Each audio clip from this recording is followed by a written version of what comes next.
traderlar, bugun 5-noyabr va AQSh hukumatining faoliyati to'xtaganiga ro'ppi-rosa bugun 36 kun bo'ldi. Bu esa tarixdagi eng uzun tanaffus bo'ldi. Shu sababli investorlar endi xususiy sektor ma'lumotlariga e'tibor qaratishyapti. ADP, Non-Farm Employment va ISM Service PMI hisobotlari kutilgandan yaxshiroq chiqdi. Bu esa AQSh iqtisodiyotining barqarorligini ko'rsatadi.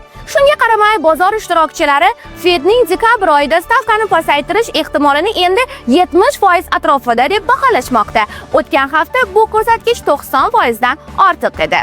Bu o'zgarishlar AQSh obligatsiyalarining daromadligini biroz oshirdi va dollar indeksini 100.40 darajasiga yaqinlashtirdi. Bu orada Britaniya funti ham biroz kuchaydi. Chunki bugun Angliya banki yig'ilishi kutilmoqda va foiz stavkasi o'zgarmasligi taxmin qilinmoqda. Bugun yangiliklar shulardan iborat edi. Ertaga yangiliklar bilan CPT'da ko'rishguncha, xayr.